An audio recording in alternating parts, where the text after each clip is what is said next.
¿Cómo están? Buenas noches, bienvenidos a una nueva edición de Esto es Noticias, aquí en UCB Televisión. Haremos un análisis de las informaciones más importantes de la jornada con nuestros panelistas, también con invitados aquí en el estudio, pero antes vamos a revisar las principales noticias en titulares. Trump se arrepiente y frenó la separación de padres y niños migrantes, pero insiste en que habrá una legislación para aprobar este tema. 23.000 millones de pesos están perdidos en la Dirección de Bienestar de Carabineros, esto según la Contraloría. El alto mando se defiende, dice que ese dinero se usó para la construcción de casas. Como una persona perturbada, así describió el Papa a Fernando Karadima en una entrevista y además anticipó la salida de otros obispos. Se rechaza la acusación constitucional en contra de Santelices. La Cámara de Diputados aprovechó la llamada cuestión previa y finalmente entonces se libera al ministro de ser acusado. Una reforma estructural al sistema de notarios fue lo que anunció la Fiscalía Nacional Económica. Apunta, entre otras cosas, a rentas excesivamente altas. Y también les contaremos de Fulvio Rossi, que finalmente podría enfrentar un juicio por financiamiento irregular de su campaña. La Corte de Apelaciones revocó el sobreseimiento del senador. Aquí comienza Esto es Noticia. Tenemos nuestros invitados. Paula Molina, de Radio Cooperativa, ¿cómo estás? Buenas noches. Muy bien, muy buenas noches. Sí, Mauricio Weibel, periodista también, ¿cómo estás? Muy bien, gracias. Bueno, harto para analizar en esta jornada y queremos empezar con uno de los temas que estábamos anunciando ahí en los titulares, este anuncio que ha hecho la Fiscalía Nacional Económica para reestructurar todo el sistema de notarios. ¿Qué les pareció en primer lugar este anuncio que hace la Fiscalía y un informe bien extenso y bien detallado de lo que está pasando ahí? Mira, lo que entrega hoy no es el proyecto, por lo tanto no podemos saber exactamente qué es lo que van a hacer, pero sí tenemos un diagnóstico que yo creo que la opinión pública tiene más o menos claro respecto a que la institución de los notarios es una institución que está extremadamente bien pagada, cuestión que en sí mismo no sería un problema, pero que representa una señal en torno a que es un mercado que es un lugar al que no se puede acceder fácilmente, que tienes que cumplir ciertas cuotas territoriales, por lo tanto los puestos son muy pocos, que los nombres tienen que ser aprobados en un proceso político, por lo tanto hay allí ciertas dudas respecto a la transparencia, que ganan más que el presidente de la República, que ganan más que el presidente del Banco Central, lo que se considera que existe allí algún tipo de distorsión, ¿no? Porque si yo tengo un negocio de cualquier tipo y gano más que el presidente y más que el presidente del Banco Central, hay algo que está allí, por lo menos, claro, ¿no? que es un negocio público, que no es mi privado, mi boliche privado, hay algo que ahí está raro. Pero lo que a mí me desalienta un poco es que el diagnóstico lo tenemos más o menos claro y lo tiene claro todas las personas que nos están viendo y que van a las notarías. Incluso era un tema que se venía discutiendo hace harto tiempo cuando fue candidato el presidente Sebastián Piñera.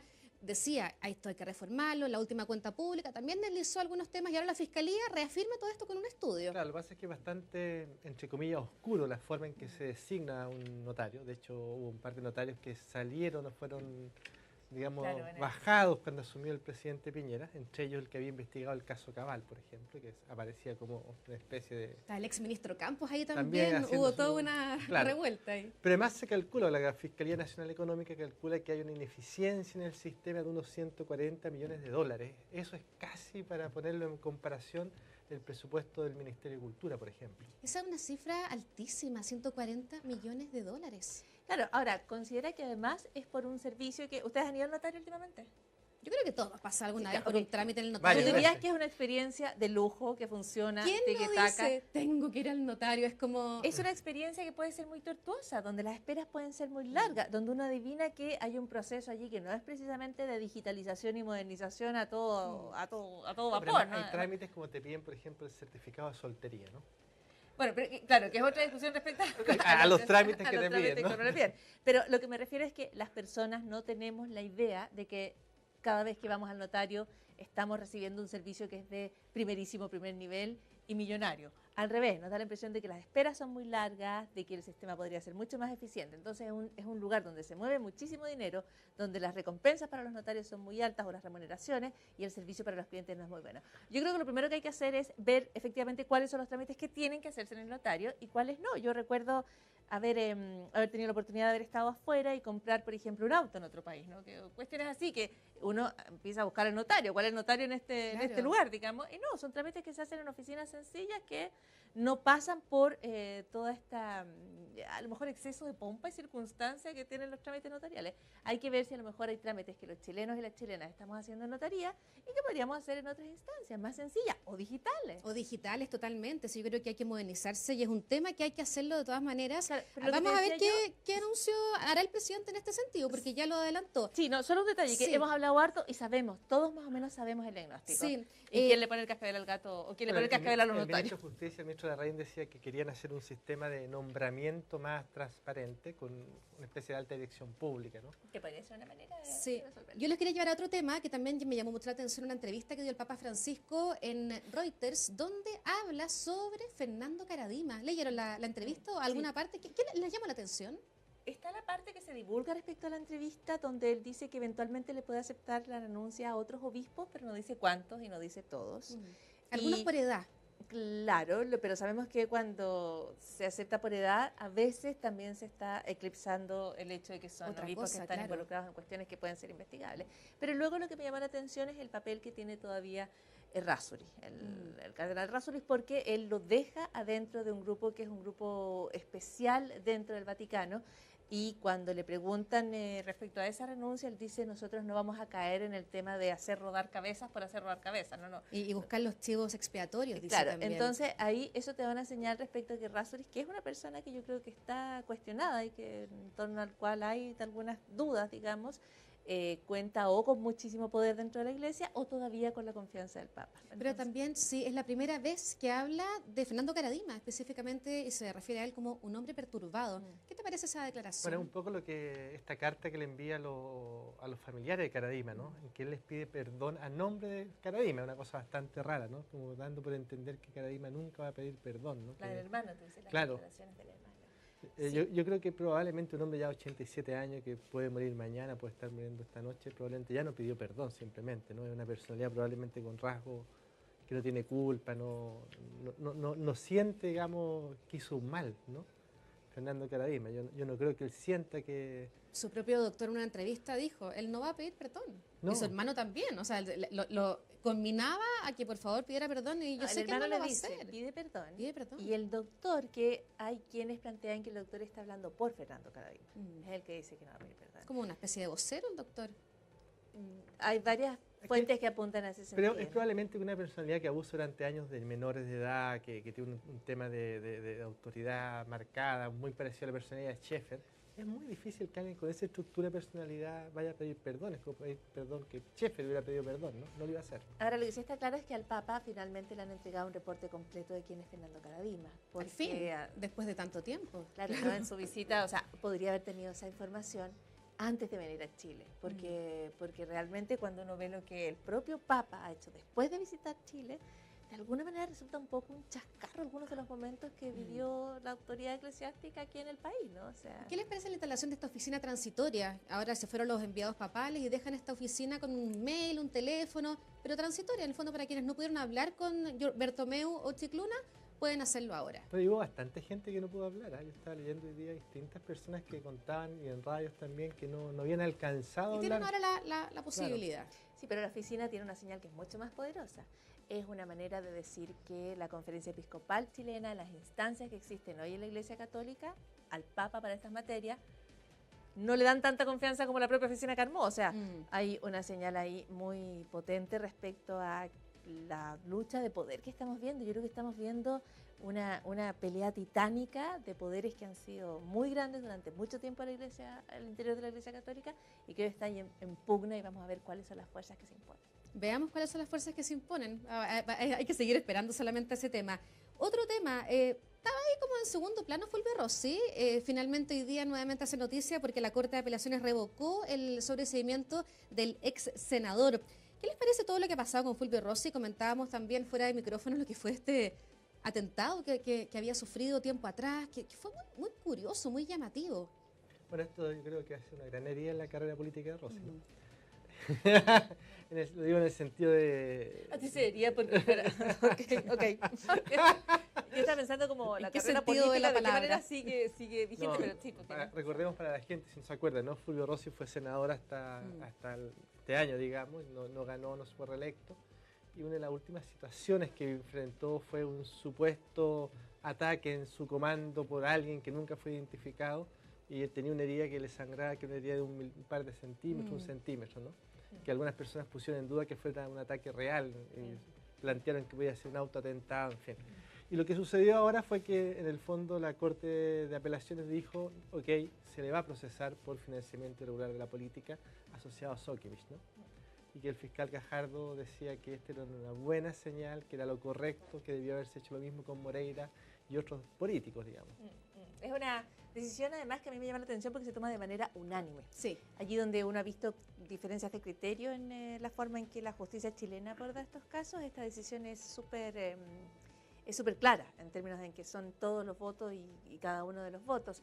De todas maneras, yo creo que el tema de Sokimich y el financiamiento irregular de la política se tiene que ver en cada uno de los casos, y yo creo que una muy mala señal sería que terminaran unos pocos condenados o personas que reciben una sanción allí donde por los mismos delitos otras no lo reciben. Claro. Creo que ese es el peor escenario porque te dejan un ámbito de incertidumbre que no es lo que quiere la ciudadanía. Yo creo que la ciudadanía quiere señales súper claras respecto a transparencia en la política y en la Iglesia Católica y en todas partes.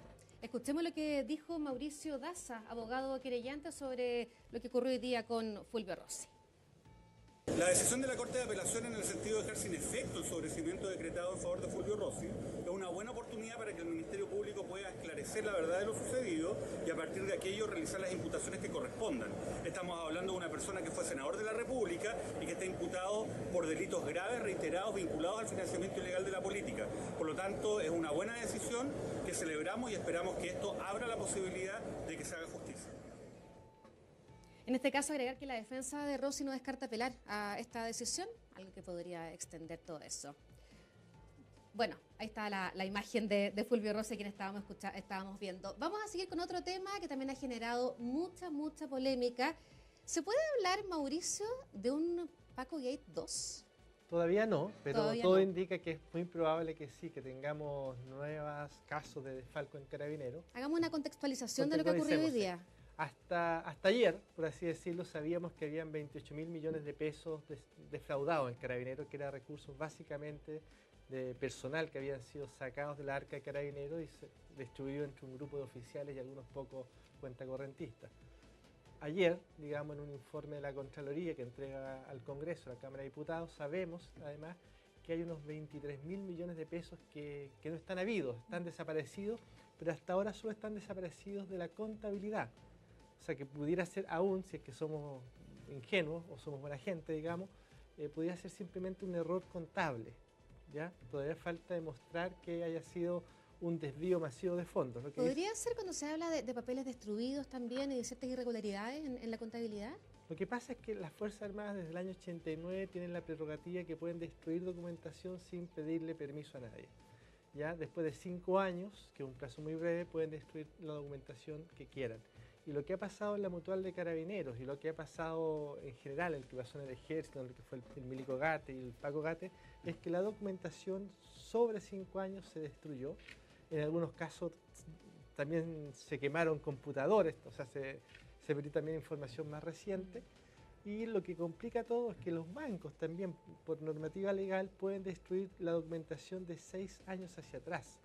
Y estamos hablando de operaciones que partieron en el año 2003, por lo tanto hay un manto ahí de oscuridad que es muy grande. ¿Cómo crees, Paula, que esto puede afectar a la imagen de Carabineros ya con todo lo que hemos analizado? Bueno, con considerando que ya vamos sumando terrible? 50.000 millones, y Mauricio, me parece interesante lo que él plantea respecto a la presunción de inocencia en este y en todos los casos, pero los números, independiente que tú puedas destruir el material, cuestión que también me parece que se podría analizar, ¿no?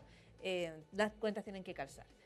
Pero a mí la pregunta que me asalta, y es el verbo adecuado, tiene que ver con que cada vez que existen crímenes de alta connotación social o cada vez que hablamos de la delincuencia, la primera respuesta es más recursos para Carabineros, ¿no? Demos más recursos a Carabineros para que puedan salir a patrullar, demos más recursos a Carabineros para que puedan enfrentar mejor la delincuencia.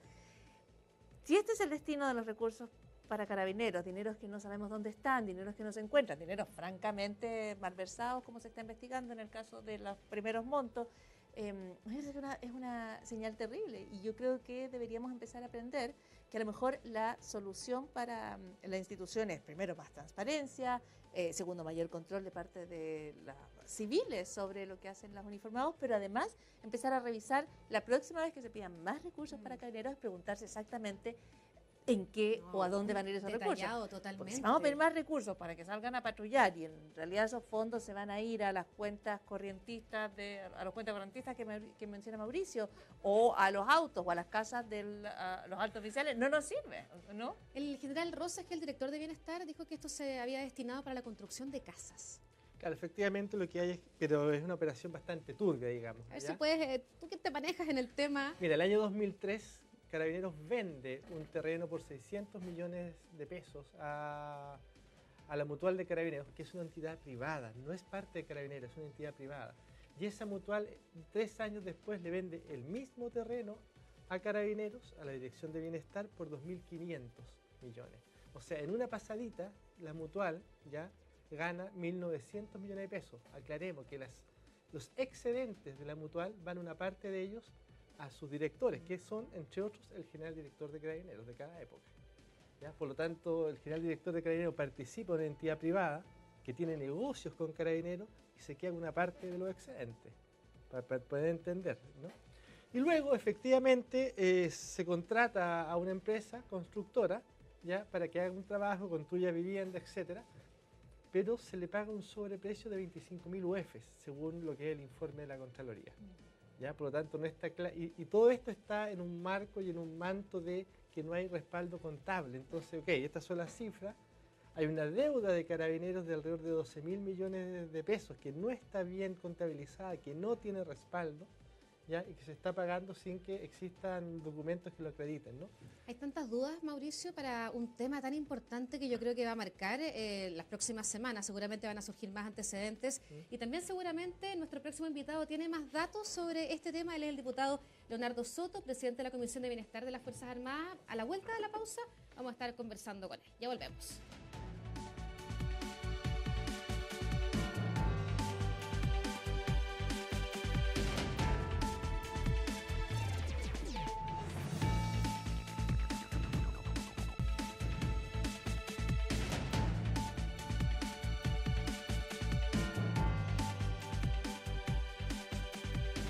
Estamos de vuelta en Esto es Noticia, aquí en UCB. Lo anunciado en el bloque anterior, está la Contraloría investigando un nuevo caso de fraude en Carabineros. Tenemos aquí en el estudio a nuestro invitado, el diputado Leonardo Soto, presidente de la Comisión de Mutuales de Fuerzas Armadas. Diputado, buenas noches, gracias por acompañarnos hoy día. Muchas gracias por la invitación.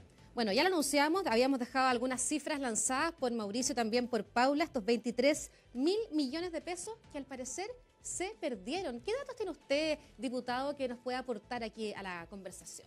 Bueno, un primer dato que les podemos dar tiene que ver con que esta cantidad no es que surja de un desorden contable, como dijo Carabineros hoy día. Esto es solo un desorden contable que está siendo investigado. La verdad que estas cifras y estos montos no están en la contabilidad de la institución. Nunca fueron ingresados como remesa de la mutualidad hacia Carabineros, no fueron ingresados. Y la supuesta compensación de deudas que habría hecho la División de Bienestar con la mutualidad, una especie de extinción por tener también deudas con la institución, tampoco fue ingresada a la contabilidad. No aparece en ningún registro formal de Carabineros esta cantidad de recursos. Son 23.574 millones de pesos y hasta este momento nadie sabe dónde están ni dónde fueron a parar. Tenemos aquí nuevamente un tema que nos genera mucho ruido. Está Carabineros defendiendo, ellos dicen que con ese dinero se habrían comprado 8 casas. Está el general Mario Rosas, que también ha dicho que están las cosas como todo en orden. Sin embargo, la Contraloría revela que hay papeles que se rompieron, hay cosas que no calzan. ¿Cómo se entiende aquí nuevamente podríamos una mancha de nuevo, un Paco Gate 2 en Carabineros? Bueno, el señor Contralor estuvo investigando más de 9 meses este tema con un equipo de auditores y la verdad que finalizó dando comienzo a una investigación penal y otra administrativa y una política, porque el tema no está cerrado, como quiere decir Carabineros, sino que recién se está abriendo. Hoy día ha comenzado una investigación que, como dijo el Contralor, tiene todos los indicios de ser un caso de corrupción incluso más grave que los que se han conocido. Indicios de que pueden ser casos más graves. los antecedentes que hay, todos, si uno los combina, se da cuenta de que aquí puede haber una red de defraudación que funcionó durante, dijiste tú mismo, 10 años. Por lo menos. Por lo menos 10 años. Y que fue compensando deudas que no aparecen en ninguna parte, con ingresos que tampoco están registrados, a razón de unos 2.000 a 3.000 millones de pesos al año, que es más o menos la gradualidad que hubo en el otro caso del megafraude. Y se hace además en una dirección de bienestar de Carabineros, que tiene incluso menos control que los que tenía en la Intendencia o el sistema de remuneraciones de Carabineros. Aquí la Dirección de Bienestar incluso tienen cuentas fiscales propias, que no pasan por la institución, que maneja directamente el general que está a cargo de la Dirección de Bienestar. Eso le quería preguntar, a ver si nos explica de qué se trata la Dirección de Bienestar. No entregan, no hacen informes sociales como ocurre en algunos municipios, en otras instituciones. Lo que hace la Dirección de Bienestar básicamente es administrar un patrimonio inmobiliario gigantesco, alrededor de más de 1.200 inmuebles que son de la institución, que son fiscales. Son casas donde vive el personal, son también casinos donde se juntan los oficiales, los suboficiales, centros recreacionales, un conjunto de un patrimonio inmobiliario gigantesco. La Contraloría le pidió un informe detallado de cada uno de los inmuebles, cuánto costaron, qué inversiones han hecho, qué mantenciones se hacen, tampoco están en la contabilidad. ¿Por qué Carabineros, muy buenas noches, diputado, pero por qué Carabineros tiene la necesidad de contar con cuestiones que no parecen críticas para su funcionamiento, ¿no? Una especie de mundo aparte que tuviera la institución que se extienda a las otras instituciones armadas, ¿no? ¿Por qué tiene que tener su propia mutualidad? ¿Por qué tiene que tener sus propios negocios inmobiliarios? ¿Por qué tiene que tener una especie de mundo separado respecto al cual además no parece haber suficiente control de gastos ni de cuentas? Yo creo que esto partió mal y en el camino se fue distorsionando. Mira, la mutualidad de Carabineros, que de donde surgen varios de la polémica y fraudes que han existido, es una entidad que es una corporación privada que funciona fuera de la institución, que se rige por normas de derecho privado, no hay transparencia, ahí no hay transparencia activa ni pasiva, no hay compras públicas, no van al mercado público, y lo que hacen ellos es administrar un seguro de vida obligatorio para los carabineros. Pero ese seguro de vida obligatorio, que tiene que ver con el riesgo de ser policía, no lo paga el Estado de Chile, que son el empleador de los policías, sino que los propios carabineros. Todos ellos mensualmente se les descuenta por planilla una suma que es un porcentaje de su sueldo, que administra esta mutualidad para cubrirles el seguro de vida. Ya de partida eso me parece muy raro y no debiera existir. Si el riesgo policial lo crea el Estado, que es su empleador el que tendría que pagar el seguro de vida. Entonces yo soy partidario que simplemente dejen de descontarle todos los meses, todos los años, a los carabineros de vida un seguro obligatorio que debiera financiarlo exclusivamente su institución, como ocurre en todas partes del mundo. Porque para lo único que ha servido, además de sacarle un recurso que no corresponde a los carabineros, para que se genere esta red de negocios paralelos en la mutualidad, donde se da el absurdo de que esta mutualidad incluso pagaba parte de su excedente, como dijo Mauricio, a los propios generales directores de la institución, pero bajo cuerda, vía sobresueldo. Hasta el día de hoy no sabemos cuánto le pagaban mensualmente a todos los generales directores en los últimos, 50 años, mensualmente desde las mutualidades. Y ni siquiera los carabineros sabían que su general director recibía recursos de esta mutualidad que administra su seguro de vida. Y no eran montos menores. Una consulta, entiendo que se están también investigando lo que pasa con las otras mutualidades, ¿no? Fuerza Aérea, Ejército, ¿han tenido antecedentes? Hay un informe de la mutualidad de la FACH, un informe muy básico que presentó el Contralor el día de ayer y que arroja algunos desórdenes contables menores. Pero la comisión investigadora que me toca presidir, a instancias del que habla, adoptó ayer 2 acuerdos.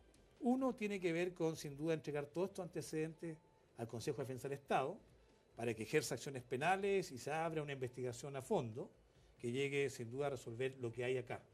Pero también, a propósito de que este esquema, donde hay una división de bienestar y fuera de la institución una mutualidad, que se entregan recursos millonarios hacia allá y hacia acá, que lo dirigen las mismas personas, esto mismo ocurre en el resto de las Fuerzas Armadas, en la Fuerza Aérea, en el Ejército, en la Armada. Y la comisión ayer aprobó pedirle a la Contraloría una auditoría completa a todas las divisiones de bienestar del resto de las Fuerzas Armadas y también en las mutualidades. Porque entendemos que si hay este patrón en Carabineros, es posible, no digo que ocurra, Claro, que es se haya posible que repetido. ocurra también lo mismo en el resto de las Fuerzas Armadas. Y si vamos a investigar, por lo menos mi comisión quiere investigar a fondo este tema. Uno se pregunta, diputado, con los dineros que recibe la institución con cada gobierno desde el retorno a la democracia, ¿qué ha pasado con esos millones? ¿Hay desvíos ahí? ¿La transparencia dónde está? ¿Qué puede haber pasado con esa plata? Bueno, nuevamente ahí hay una distorsión en Carabineros y también en las Fuerzas Armadas, bajo el argumento de que muchas de las cosas que ellos hacen tienen que ver con la seguridad nacional, usan armamento, hay persecución de organizaciones criminales, es que se les dio un privilegio de secreto o reserva casi total para Carabineros. Hoy día uno no puede saber, por ejemplo, cuánto es la dotación total de Carabineros. Es ilegal. Pero ¿ustedes no saben cuántos carabineros hay en Chile? Mira, ahora por la polémica que ha habido en estas comisiones investigadoras, se sabe más o menos que son alrededor de 58.000. Pero Perdón, se aprobó el presupuesto sin saber cuántos carabineros hay en Chile. así es. Bueno, gran parte de los recursos que se perdieron en el fraude, el mega fraude, tiene que ver con esta diferencia entre los carabineros teóricos, que son los que ha autorizado la ley, porque estos cargos se crean por ley, versus la cantidad de carabineros reales que hay, que son como 5.000 menos. Pero como están creados por ley y podrían contratarse durante el año, la ley de presupuesto igual le asignaban las remuneraciones para la totalidad. Y ahí, en ese margen, es que actuaba este fraude de la Intendencia, que se daba cuenta que había un sobrante de remuneraciones y le echaba el guante mes a mes, año a año, durante muchos años, logrando construir este fraude, el mega fraude de la Intendencia, que hoy día van 30.000 millones de pesos. Pero la base de todo es el secreto o reserva casi total que tiene Carabineros. Mire, en este tema de la Dirección de Bienestar, también tiene que ver con el secreto, porque aquí se trata de operaciones inmobiliarias, inmuebles para el personal, inmuebles donde funcionan casinos, centros residenciales o recreacionales, y son secretos también. No podemos averiguar qué características tienen, cuánto costaron, quién recibió comisión por la compra, cuánto se invirtió en ellos para remodelarlo. Bueno, ¿y qué se Todo hace en está esos casos? sujeto ¿Se va a pedir más transparencia? Se va a en todo pedir, eso? se va a pedir, pero yo creo que vamos a chocar de una u otra manera con este privilegio de secreto reserva que tienen, que les da esta garantía de oscurantismo que sin duda ha permitido que se gatillen todas estas redes de corrupción. Claro, ellos pueden pedir lo que quieran, pero Carabineros puede responder que esa es información crítica y que afecta a la seguridad nacional. Claro, Yo quiero mencionar que Mauricio Weibel, que ha escrito un libro estupendo respecto a lo que está ocurriendo con muchísimos datos, muchísima investigación, diputado, respecto a lo que pasa en Carabineros, probablemente tú te has chocado muchas veces con peticiones de información que no se responden, sencillamente, ¿no? Claro, a veces lo pides sabiendo que te van a decir que no, pero lo pides para decir me dijeron que no. ¿no? Para Dice que la quede la gestión, constancia. claro. La gestión, pero uno lo consigue por otra parte, digamos, ¿no? A mí me gustaría hacer una pequeña mención, eso sí, a una institución donde efectivamente hay un montón de funcionarios que son carabineros de calle, carabineros de a pie, podría decir uno, que realizan una función que es crítica en varias áreas y que yo creo que la ciudadanía todavía valora muy bien. Y que existe, al parecer, un grupo entre los oficiales que se va beneficiando de estos distintos esquemas que hoy se están investigando. Me parece que además Carabineros en su interior es una estructura muy desigual, es una institución muy desigual, donde los fondos nunca llegan a las personas que uno quisiera, ¿no? Que es efectivamente los que están en la primera línea de la seguridad de la cual están a cargo los carabineros. Yo solo quería hacer esa mención porque también el enriquecimiento tiene que ver con estos sectores más altos. Tú me puedes corregir, Mauricio. No, ¿no? sí, Pero el efectivamente, enriquecimiento salvo excepciones, digamos, los que se enriquecieron y participaron del mega fraude fueron oficiales, coroneles, generales, y algunos cuentacorrentistas eran cabos, funcionales. oficiales, pero muy pequeños. Y uno pensaría, Paula, que lo que tú estás comentando, que la llegada de Hermes Soto quizás vino a cambiar un poquitito eso. ¿Será así o no? Yo creo que la llegada de Hermes Soto ha generado una expectativa, una esperanza importante de que las cosas cambien. Porque junto con él llegaron también nuevos generales, alrededor de 20 nuevos generales, que no estaban comprometidos, por lo menos en los antecedentes que se disponen, con todo el megafraude masivo que hubo y que se descubrió el año pasado. Y ellos llegan con una misión muy clara, que es limpiar la institución de todas estas malas prácticas. Y nosotros esperamos que le vaya bien. Yo creo que es una tarea y un desafío gigantesco. Entiendo que el gobierno quiere ayudarlos en eso, pero cambiar las culturas instaladas en Carabineros al interior no va a ser una tarea fácil. Bueno, en la estructura además. O sea, usted puede traer a las mejores personas, pero si la estructura permite este nivel de secretismo, si las mismas personas que organizan, si están en las dos partes, en la mutual y en la institución, en la cual están haciendo ciertos trabasijes de dinero, que usted puede poner santos, pero la estructura tiene que cambiar. Claro. Y a mí me gustaría preguntarle respecto a la gran oportunidad que hay hoy, tengo yo la impresión, de modernizar Carabineros. Y yo tengo la idea de que esa sería una cuestión que la ciudadanía valoraría muchísimo, si se pudiera afectar algún tipo de acuerdo transversal político, porque existe la oportunidad, yo creo, ¿no? Existe piso cuando usted encabeza la comisión, hay piso político, hay un acuerdo, un entendido transversal de que estas cuestiones no pueden pasar en Carabineros y que la institución tiene que modernizarse. Yo percibo que es así. Hoy día presido la Comisión Investigadora de las Mutualidades y las relaciones con esta Dirección de Bienestar, y hasta ahora hemos actuado siempre de común acuerdo, por unanimidad. Todas las bancadas han respaldado cada una de estas investigaciones o diligencias. Eso no es tan usual. No es tan usual. Y el año pasado también, cuando estuve en la Comisión Investigadora del Pacogate, también el informe final salió por unanimidad. Todos tenemos la conciencia que Carabineros tiene que, sin duda, hacer un cambio profundo en su institución. Y esperamos que este general director, este gobierno, sea capaz de impulsarlo. Y si va a haber problemas, sin duda, es porque se van a quedar cortos. Porque hoy día los problemas que tiene la institución son estructurales, son sistémicos y hasta culturales en su interior. Hay problemas en la adquisición de material mayor, usted compra helicóptero, hay problemas. Usted compra vehículos. ¿Ese problema a qué se refiere? ¿A fraude? Claro, hay ciertos niveles de corrupción en muchas de las decisiones económicas que tienen. Yo diría que el tema es tan grave hoy día que hay muchos que dicen, y yo comparto también esa visión, de que no se le debiera entregar a Carabineros más recursos ni más atribuciones mientras no hagan estos cambios estructurales, porque si no todo lo que se le entregue finalmente va a ir a parar a quién sabe dónde. Es que mientras vienen los cambios y las investigaciones surgen nuevas dudas, nuevos escándalos. ¿Podrá aparecer otro Paco Gate 1? Teníamos ahora quizás el Gate 2. ¿Podría, Mauricio, tú que tienes quizás algún datito Yo creo que con toda la investigación? No en Carabineros, pero se vienen algunos escándalos incluso mayores que este, ¿no? ¿En Fuerzas Armadas? ¿En uniformados? Dicen por ahí. Mayores de lo que los dos que ya conocemos. Sí, bastante mayores. ¿En términos de monto? Claro. ¿Gente involucrada? De monto. Yo creo que el momento, diputado, para invitarlo a la comisión, ¿o no? Investigadora. Bueno, yo reconozco el trabajo que ha hecho Mauricio, algo he visto en televisión, también conozco tu libro, y yo creo que sería muy interesante para el Congreso, realmente poder tenerte a ti en una comisión investigadora dando cuenta de tu hallazgo. ¿Ya? ¿Estarías dispuesto a ir? Sí, yo encantado. Bueno, te he acordado, te voy a invitar al Congreso a exponer. Ok, muchas gracias. Es que es bien llamativo lo que tú dices, Mauricio, que obviamente no lo puedes comentar aquí, pero que el tema no termina acá. Y es lamentable ver Carabineros y dinero tan de la mano cuando es una institución, ya lo comentaba Paula. Pero no es solo Carabineros, fíjate que no yo siempre recuerdo que hay como situaciones que me parecen insólitas, ¿no? Esto que haya un depósito de 490 millones en efectivo en la cuenta corriente del ex comandante en jefe Juan Miguel Fuentealba. 490 millones esta mesa en volumen, ¿no? Y lo va a depositar en efectivo, no él, otra persona, ¿no? A su cuenta corriente. Y nadie lo desmiente, y todos saben, y el banco no alertó. ¿De qué estamos hablando? 8.000 millones en total casi tenía Fuentealba en depósito en sus cuentas corrientes, ¿no? Bueno, ese es un caso más, pero ¿dónde salió ese dinero? Y por ahí viene la historia. Me estoy imaginando toda esta mesa de dinero, la verdad es que es una imagen wow. Es perturbadora. Por lo menos. Por lo menos. ¿Qué viene ahora, diputado, con estos nuevos datos? ¿Es llamar a gente a la comisión para declarar? Bueno, ya tenemos a uno de los convocados. ¿Qué viene ahora? Bueno, nosotros ya pedimos una nueva auditoría a la Contraloría para que investigue de manera rápida y a fondo todas las situaciones que hoy día quedan sin respuesta, tanto en Carabineros como en el resto de las Fuerzas Armadas. También le vamos a pedir al Ministerio de Justicia que haga lo propio con las mutualidades, que ellos sí pueden fiscalizar las mutualidades.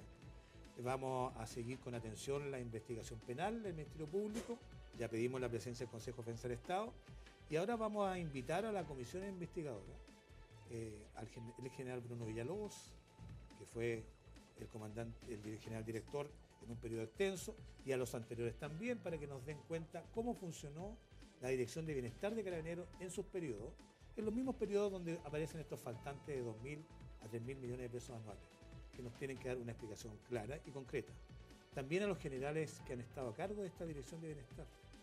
No es posible que no exista registro de la totalidad de los inmuebles, de sus antecedentes, ni tampoco hayan sido ingresados a la contabilidad alrededor de 23.500 millones de pesos.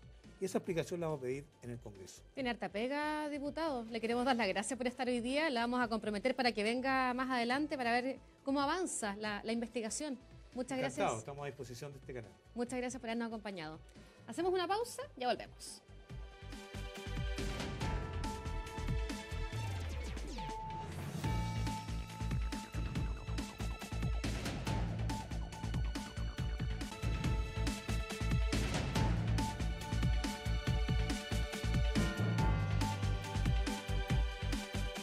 Y volvemos aquí a esta noticia con temas internacionales. Podríamos decir que la persona del año que ha estado en el centro de la polémica es el presidente de Estados Unidos, Donald Trump, ¿o no, Paula Molina? Exactamente, yo creo que eso es una cuestión que tenemos que reflexionar también como medios de comunicación, porque parte de la estrategia de Donald Trump es la de mantener siempre la atención sobre sí mismo. Es parte de su estrategia de campaña, ¿no? Él tiene un asesor que dice muy famosamente, no importa que hablen mal de ti, lo que importa es que hablen de ti. Y en ese sentido Donald Trump maneja la agencia. Ahora, yo creo que en la decisión de aplicar tolerancia cero a los inmigrantes que llegaran con sus hijos a la frontera de Estados Unidos sin documentos y llevar a los niños a centros de internación o como tú quieras llamarlo, creo que es uno de los grandes errores que ha cometido, incluso desde su propia lógica de tomar políticas radicales, porque en este caso la indignación mundial y también a nivel local fue muy, muy intensa. Melania 1, Trump 0, podríamos decir, cuando su propia mujer, que prácticamente nunca se refiere a temas de Estado, entregó su opinión, dijo que le dolía mucho lo que estaba pasando. Bueno, la verdad es que la imagen de niños No, enjaulados es brutal, ¿no? Brutal. Ese video de ProPublica que está ahí, Ahí lo estamos viendo.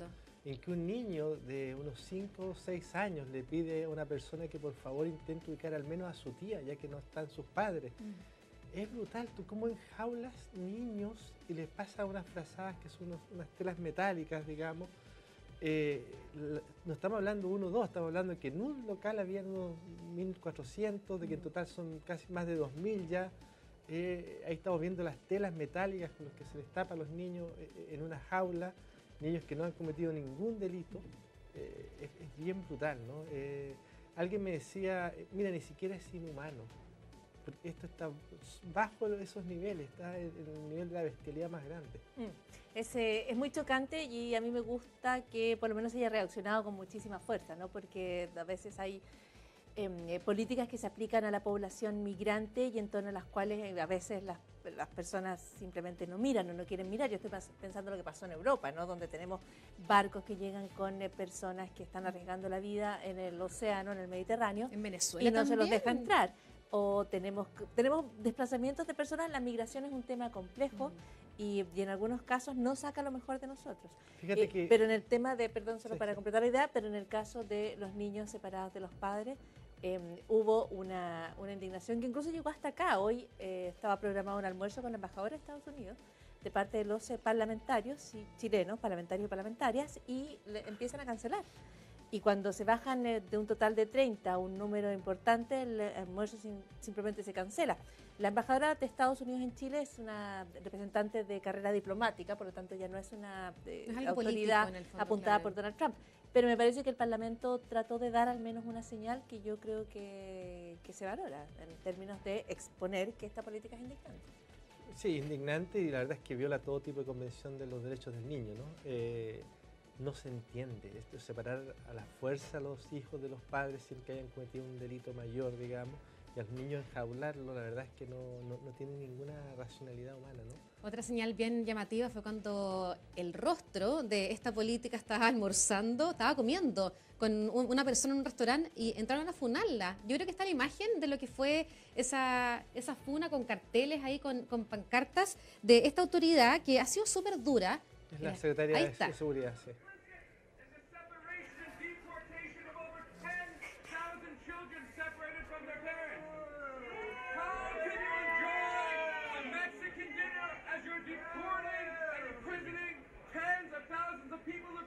Seeking asylum in the United States, we call on you to end family separation and abolish ICE. Abolish ICE!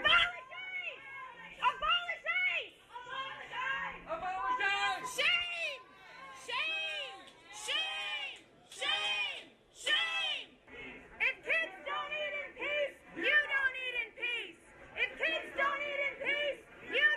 Ahí vemos las imágenes donde está Kristen Nielsen, una fuerte defensora de este plan Tolerancia Cero, que fue al final sacada por los escoltas de ese restaurante, pero es una señal más del repudio que causó esta decisión del presidente. Aclaremos sí que ella estuvo a punto de renunciar, ¿ah?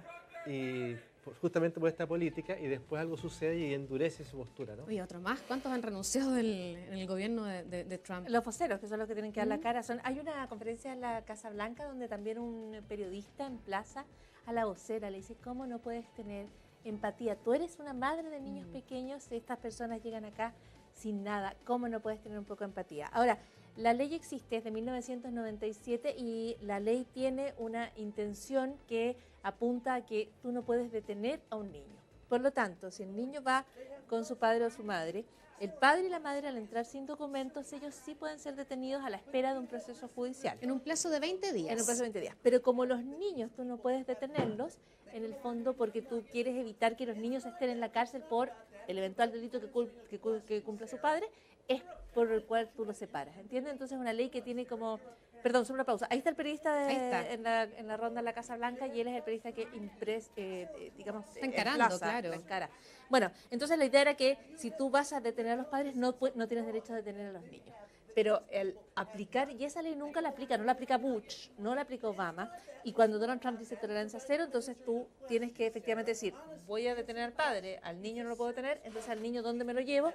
Y los instalan en estos centros que en la práctica representan una detención. De paso culpa a los demócratas. Con esta imagen vamos a hacer una pausa aquí en Esto es Noticia y volvemos en poquitos minutos.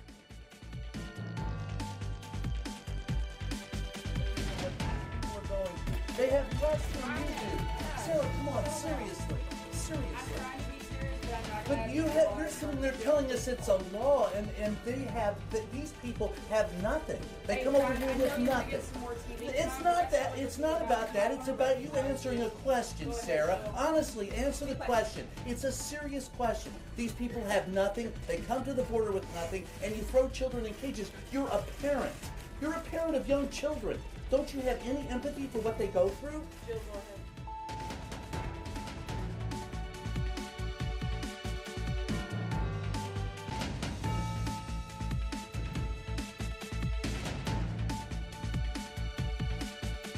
Y nos despedimos, termina Esto es Noticia. Muchísimas gracias por acompañarnos. Gracias Paula, gracias Mauricio. Nos encontraremos en otra oportunidad. Que estén bien y buenas noches.